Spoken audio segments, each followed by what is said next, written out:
Indonesia kesulitan menembus pertahanan Lebanon saat menghadapi Lebanon, dan pertandingan ini harus berakhir dengan skor imbang 0-0. Lebanon menggunakan shape bertahan 5-4-1, namun Indonesia terlihat kesulitan untuk menembusnya. Saat Indonesia mencoba menyerang lewat mid area sebelah kiri Lebanon, Yaakob Sayuri dan juga Milano Yonatan langsung dimarking oleh pemain Lebanon, dan ini membuat serangan Indonesia stuck dan tidak bisa menembus pertahanan Lebanon. Dan saat bola diarahkan ke mid area sebelah kanan Lebanon, baik Dean James dan juga Lily Pali langsung dimarking oleh pemain Lebanon. Selain itu, pemain Lebanon juga terlihat cerdas sekali. Mereka menutup opsi passing dengan memarking setiap pemain Indonesia yang berada di depan area final third, dan itu dilakukan oleh Lebanon berulang-ulang sehingga Indonesia kesulitan untuk menembus pertahanannya. Bahkan di babak pertama, Indonesia tidak mendapatkan satu shot on target pun. Pemain Lebanon yang cenderung bermain lebih menunggu dan bertahan total benar-benar berhasil membendung serangan-serangan Indonesia, dan itu benar-benar menyulitkan Indonesia. Selain itu, pemain Lebanon juga tidak mudah terprovokasi dengan pergerakan tanpa bola pemain Indonesia, sehingga Indonesia kesulitan untuk menembus pertahanannya.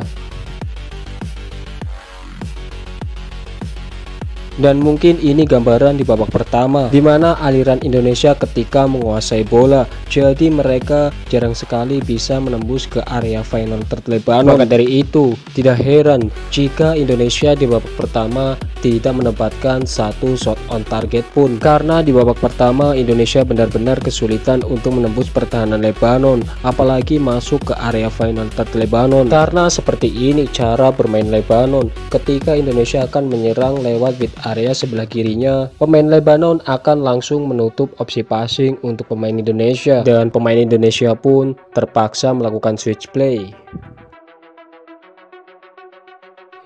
Melihat rapatnya pertahanan Lebanon, sebenarnya Indonesia beberapa kali melakukan build up dari bawah, namun sayangnya itu jarang sekali dilakukan oleh Indonesia, dan tercatat hanya 2 kali saja dilakukan oleh Indonesia. Contohnya seperti di video ini. Indonesia memulai build up dari kiper, di mana Emil Audero mengumpan ke Yaakob Sayuri, dan Yaakob Sayuri mengumpan ke Joey Pelupesi, dan Joey Pelupesi mengumpan ke Ricky Kambuaya, dan Ricky Kambuaya melihat space di mid area sebelah kiri Lebanon, yang mana di situ ada Milano Yonatan. Dan dengan build up seperti ini terlihat sekali pertahanan Lebanon terbuka sekali, namun sayangnya di sini Milano Yonatan telat umpan ke Mauro sehingga tidak terjadi gol.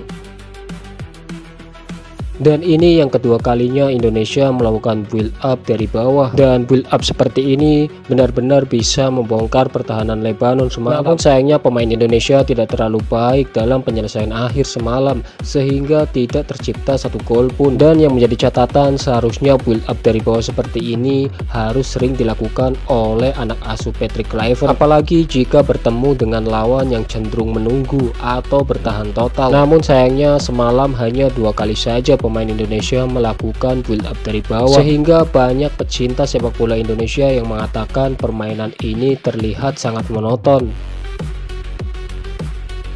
Sebenarnya taktik yang digunakan oleh Patrick Kluivert bersama timnas senior, taktiknya mirip sekali dengan apa yang digunakan oleh Gerald van den Berg bersama timnas usia 23 tahun. Dan nampaknya taktik ini akan dijadikan filosofi sepak bola Indonesia. Namun kurangnya taktik ini adalah terlalu maksa menyerang dan melupakan build up, sehingga nantinya pemain Indonesia akan kesulitan untuk mencetak gol ketika melawan lawan yang cukup kuat. Dan itu terjadi juga pada timnas usia 23 tahun. Namun untuk Indonesia senior, taktik ini baru digunakan 2 kali saja. Jadi kita tunggu seperti apa perkembangannya. Dan setelah 2 laga uji coba ini, seharusnya Patrick Kluivert menemukan taktik yang pas untuk round keempat, tentunya dengan melakukan modifikasi taktik untuk round keempat setelah 2 laga uji coba ini.